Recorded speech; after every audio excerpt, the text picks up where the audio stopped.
What's up, everybody? Celtic Scarecrow here, back at it with another video. Get those 10 to 20 views to get those 20 to 30 subscribers. Or, now, on Rumble, the 10 to 20 Rumble subscribers. No. I'm branching out. I'm going to play everywhere. The giant oak tree. Just reaching out everywhere to get all this stuff. But, do the things. Bolin, do the thing. What thing? The thing! I never had to tell Julie what thing. I'm not Julie, okay? Pretend I don't know anything about anything that's happening here. Like, subscribe, leave comments, whatever it is on Rumble, do the same thing there. But, I'm one sad person.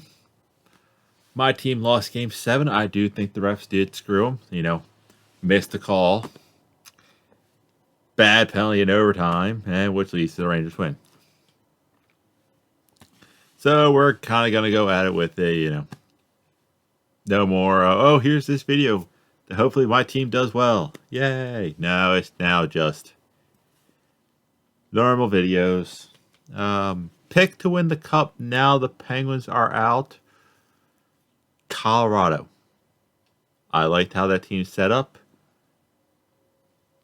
Whoever comes out of the Tampa, Florida series will represent the East, though.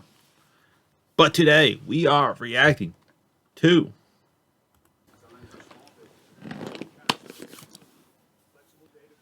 American Revolution Oversimplified Part 2. Hopefully, the audio plays.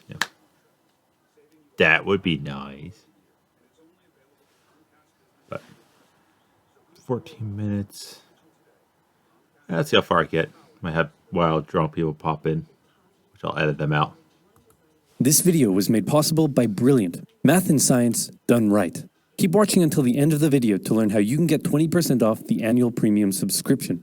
No, you won't. Just make sure the Washington's audio all works. butt was sufficiently kicked. Winter was here. His troops' morale was low. Some just up and left. Washington Bastards. needed to do something, anything to restore faith in the revolution. The British had spread throughout New Jersey and See? North Jersey. Not South Jersey. Jersey women did help change the fate of the war, though. You'll find out later. settled in for a winter of drinking cider and partying hard. Nobody expected an attack in the winter, so Washington started making plans for an attack in the winter. The British had hired a large force of Hessian mercenaries from the German states of Hesse-Kassel and Hesse-Hanau to fight the rebels. It was these mercenaries that were stationed across the Delaware River from Washington and his army. And there were more Hessian reinforcements incoming, but they made an unscheduled stop because their commander got thirsty. No, not that kind of thirsty. That kind of thirsty. It was Christmas Eve with a blizzard. Told you, Jersey women helped change the fate of the war. And I didn't make it for once in the trash can. Outside when Washington heard the Hessian defenses were down and he decided to attack. He made a perilous crossing of the icy Delaware River with 2,400 men and marched 9 miles to Trenton, where he caught the Hessian forces completely off guard. After a short but fierce battle, the Hessians surrendered in droves. It was a much-needed victory that sent a clear message not only to the British, America, kicking German ass since 77-6. but to Americans across the colony. Or whenever this point in the war was. The war was far from lost. General Cornwallis led the British forces south to counterattack the Americans, but in a series of battles, Washington's defensive positioning and flanking maneuvers defeated the British 3 times in 10 days, and the British decided to abandon southern New Jersey for the rest Get out of my half of the state. of the winter. Washington finally Yeah.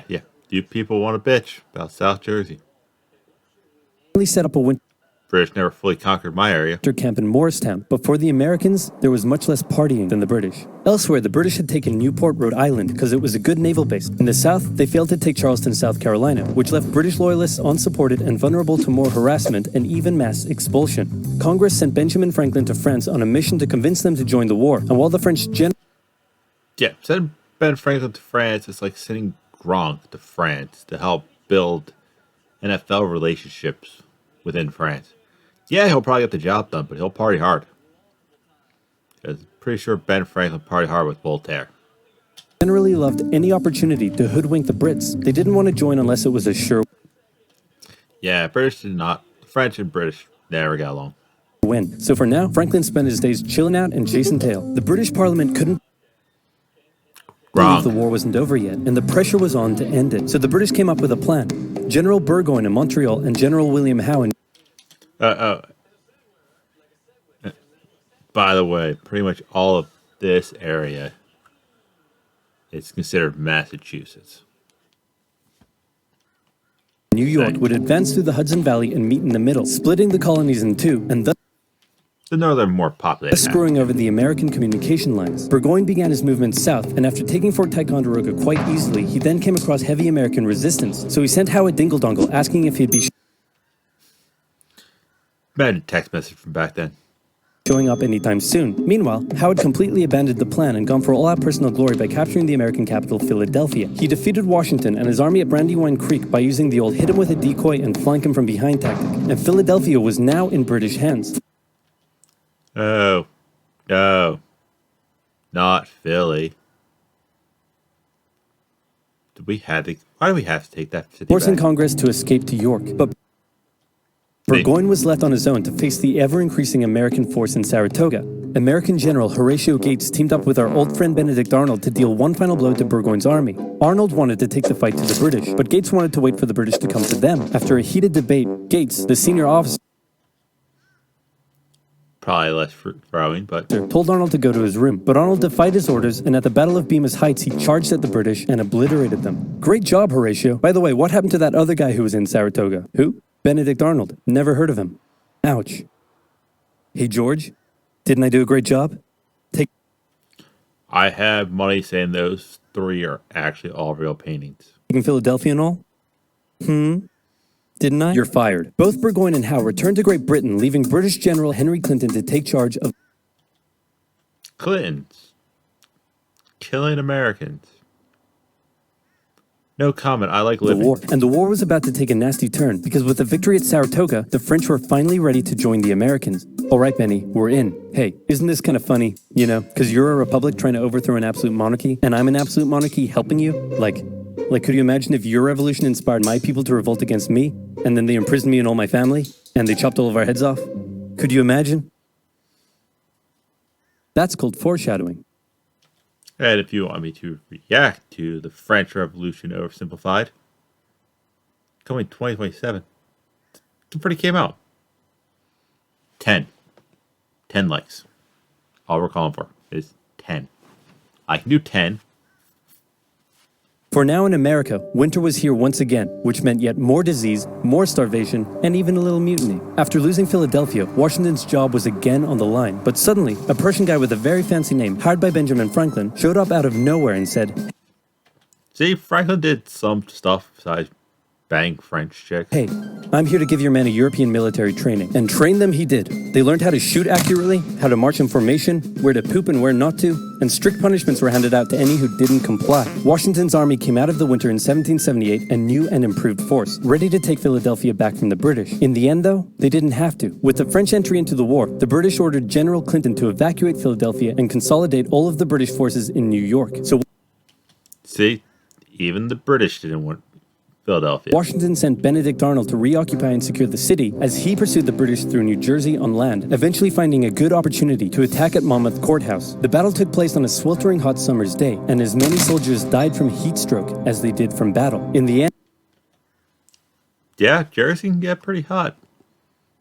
But, unlike you beaches, I can go to the beach. Yep, you people come down here to clog up my beaches. And try to sleep with my beaches. and after some Whatever. I'm an idiot. incompetence/borderline treason from Washington's second in command, it was a draw. And in this war, a draw is kind of a victory for the Americans. Next up, let's talk about this guy. This is John Paul Jones. True American hero that we need more about. I love his flag. At some point, I'm getting his flag. John Paul Jones is handsome, Scottish, and absolutely insane. When Yeah, he was originally a British officer, naval officer, got into a fight with a crew member, killed him, fled to America to escape persecution, changed his last name to Jones, who was just John Paul originally, then decided to fight against the British. And then he did all this crazy stuff that he's about to explain. When the war first broke out, everyone was like, how did the colonies expect to stand up to the might of the British Navy with their meager fleet of converted merchantmen? Yep, try telling that to John Paul Jones. This guy sailed to the British Isles, somehow captured a British ship off the coast of Ireland, and brought it... Let's be honest, the Irish probably gave it to him. The Irish like, wait. Do you want this to screw over the British? We're in. back to France. Then he returned, attacking more ships, raiding towns, and evading capture the entire time. These are basically pirate tactics. But hey, if it works, it works. In one incident, he captured a British ship and returned to a Dutch port without an official ensign because his was lost during the battle. That's a big no-no and can have you arrested as a pirate. The Dutch helped him out by quickly creating a design based on Benjamin Franklin's description of what the American flag should look like. Like I said, that's a cool-looking flag. And they entered it into their records as an official U.S. flag. What they came up with looks pretty cool. Yeah, you still got your 1, 2, 3, 4, 5, 6, 7. Look at all your stripes in there, but I like that. The whole campaign probably played heavily on British morale and brought into question their ability to win the war. And fun fact, he was so cool that one of the towns he raided in 1778 gave him an official honorary pardon in 1999. Keep ripping in heaven, John Paul Jones. You're an angel now. What the Continental Navy was lacking in resources, though, the French entry into the war made up for. The French began with naval skirmishes in the English Channel, and they sent a large fleet to America, although it sustained a lot of damage in a storm off Rhode Island. The Americans were hoping for a bigger commitment from the French, so John Adams went to France to help Benjamin Franklin continue negotiations. Oh good, you're finally here. Check this out. Hey ladies, I'd like to fly you like a kite, because you're electrifying. Isn't this great? Is this what you've been doing? Yeah, why? We were sent... Like I said, it's a Gronk. He sent Gronk to France to build up the NFL's report in France. But he might do it, but he's going to party You're on hard. a diplomatic mission to secure military support from France, not to philander with the locals. Wait, no, ladies, come back. Worst wingman ever. But the Americans would get some more help. The Dutch provided aid, although they never formed an official alliance. More significantly, though, the Spanish, who had already been providing aid, officially joined the war in June 1779. They would... Yeah, England pissed everybody off. No one liked the provide British. support in the Midwest and the Gulf Coast, campaigns that heavily impacted the Native American tribes in those areas. Both sides actually enlisted the help of Native American tribes throughout the war, sometimes even pitting those tribes against each other. In the summer of... And the tribes that joined America actually got reservations in upstate New York and Massachusetts. And my food is here.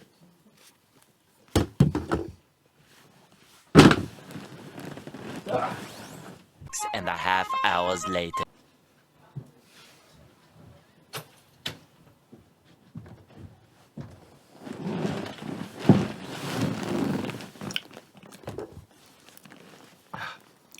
Oh, that giant chunk will be edited out. Chicken parm from a local place. What the... Make one...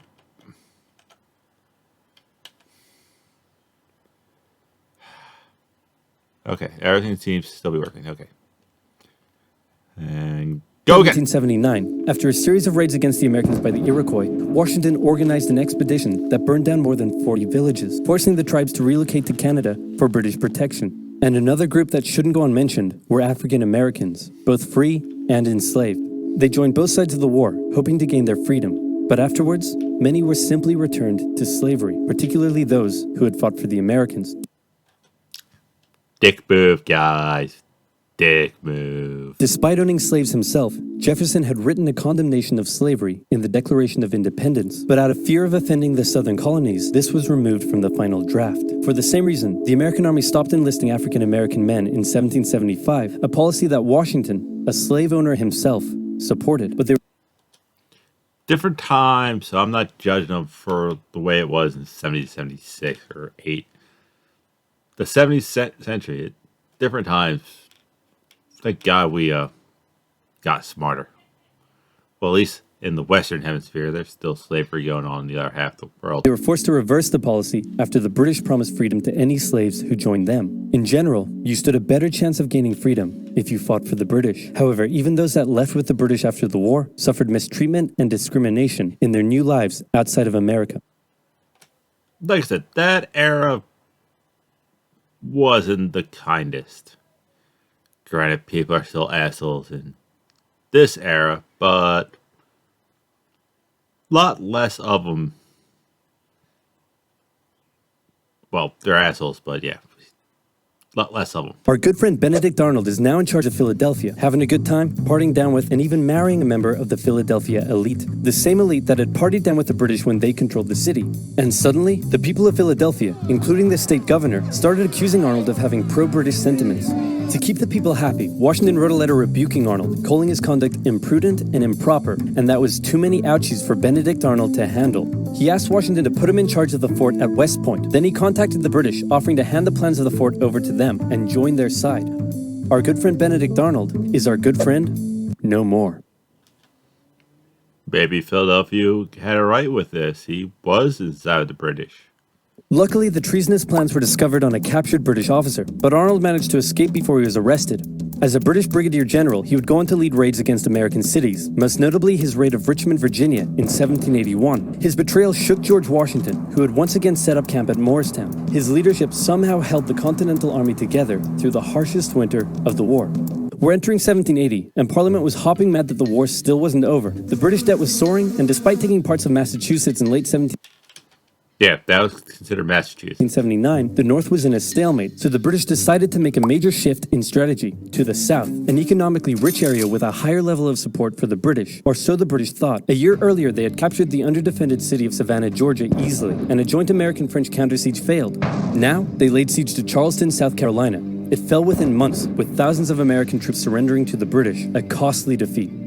The British quickly moved to take control, and they sent stereotypical Hollywood villain with a British accent Bannister the Butcher Tarleton into the backcountry where he hunted down rebels and destroyed them with ruthless brutality. Around the time that one Mel Gibson movie took place in. Not saying it was actually accurate, but it was in the South near Charleston, and there was a guy who went on kind of a tirade. British presence also inspired local loyalist militias in the backcountry to rise up against their persecutors. The British really seemed to be onto something with their new strategy, and the ball was very much in Washington's court.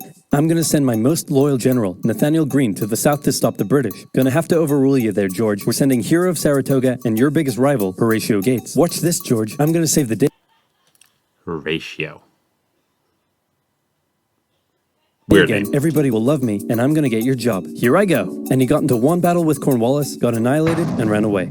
Alrighty, let's go with your guy. Nathaniel Greene knew the British outnumbered his own forces and wouldn't be defeated with conventional tactics, so he had to think outside the box. He split his army into two, said, "Hey big boy, look at me," and then they went running in two different directions. Cornwallis sent Tarleton after Morgan, and he caught up with him at Cowpens, where Morgan proceeded to kick Tarleton's butt. Then the two led Cornwallis on a wild chase through North Carolina, his bigger and better equipped army much heavier and slower than Greene's quick and mobile troops. Greene led Cornwallis further and Guerrilla tactics. further from his supply line, then crossed the Dan River into Virginia, picked up some reinforcements, and turned back to face the now exhausted British. At the Battle of Guilford Courthouse, the two sides engaged in vicious close combat. Cornwallis, fearing loss, fired his big guns into the chaotic fighting, cutting down many of his own men. Greene retreated, giving Cornwallis the victory, but Cornwallis lost a quarter of his men in the fighting. Victory. So it felt much more like a British defeat. At this point, both sides desperately needed something to happen soon to end the fighting. The British were running out of money, while the Americans were again facing mutinies as the men went without pay or even basic living needs. Fortunately, the French were now showing up in greater numbers and were ready to fight. After his encounter with Greene, Cornwallis decided the only way to win the South was to first prevent the Southern Continental Army from using Virginia as a supply base. So he abandoned the Carolinas, moving to Wilmington and on to Yorktown, a So far, if you're a bad guy in America, you like Virginia. position the British believed would be easy to supply and support. On his march to Yorktown, he raided many farms, stealing horses and supplies from the locals, but also freeing thousands of slaves, many of whom joined him. The French saw Cornwallis's new position as an opportunity to land a decisive blow on the British. Washington wanted to attack Clinton in New York, but the French said it was a really dumb idea. And if the French say it's a dumb idea, take their word for it. Look at their uniform. And to be fair, it was. Instead, Washington sent out fake dispatches to make it look like they would attack Clinton, but secretly their combined force marched all the way down to Virginia. A large French fleet under the command of Comte de Grasse arrived and successfully cleared the British Navy out of the Chesapeake Bay. The combined land and naval forces then laid siege to Cornwallis's army in Yorktown. The American and French forces tightened in around the city, raining artillery down on Cornwallis, who desperately appealed to Clinton for aid, but Clinton was unusually chilled out about the whole thing. Yeah, Clinton's giving aid. Things haven't changed in almost 300 years. Cornwallis held out for nearly a month before he had no choice but to surrender. Over 7,000 British troops were captured, a crushing defeat. And with that, Parliament had reached the end of its rope. The war just wasn't worth it, and it needed to end now. The British still held New York, Charleston, and Savannah, but fighting between the two sides mostly ceased as peace negotiations opened up in Paris. The resulting treaty in 1783 saw Great Britain remove its troops from American soil, recognize U.S. independence, and cede territory up to the Mississippi River. Which we'll get more with thanks to the French later The on. Americans agreed to pay any debt still owed to Britain and gave fair treatment to any colonists who had remained loyal to the crown. The Spanish got Florida, while They have Florida for now. the French got an economic crisis that led to its own revolution a decade later. Washington retired to his home in Mount Vernon, wishing his men farewell by saying, "I most devoutly wish that your latter days may be as prosperous and happy as your former ones have been glorious and honorable." He hoped to live out the rest of his days in peace. But unfortunately for him, a number of people wanted him to be the first leader of the new country. And by a number of people, I mean literally everyone. The first election campaign in American history was basically a grassroots effort to convince Washington to accept the office. Yeah, when you single-handedly lead the army against the British for independence, yeah, we're going to want you as our He leader. was sworn in on April 30th, 1789, and he himself established many of the standards and limitations of what the American leader should be. First of all, there was debate on what he should be called. Is he a king? Is he our glorious leader? And the American leader should be. First of all, there was debate on what he should be called. Is he a king? Is he our Both those photos are terrifying. glorious leader? We also should have taken Canada. In the end, they went for a word that at the time was pretty modest. President, like the president of your local bowling club or office bake sale committee. He set up a cabinet of expert advisors, knowing that no president could know everything, no matter how much of a stable genius they claimed to be. He I think our current politicians need to remember this stuff right proposed here. major legislation to Congress and gave an annual State of the Union address to keep his own power in check. He stated that the U.S. should remain neutral in foreign conflicts. Yeah, we can't do that. No fun in that. And in the end, he voluntarily gave up his power after just 2 terms. He could have made the presidency anything he wanted, but his careful and cautious actions helped set the precedent of an office that is powerful in its limitations, decisive through its diplomacy, and respected in its humility. And so the United States was born, and everything was Not anymore. perfect. It had no problems, not a single one. Certainly nothing that would, cause such an extreme divide that it would lead to a civil war. Never. Anyway, Never. moving on. Quick quiz. Name the most American thing you can think of. Yeah, name the most American thing you could think of. But that is an oversimplified part 2 on the American Revolution. Hopefully you enjoyed it. Like I said, if this gets 10 likes on either YouTube or Rumble, I will do the French Revolution. Also, to shout out to Sweet Braz 9. I will check out your video some point this week. I will do that. But that's all I got. I will see you weird people later.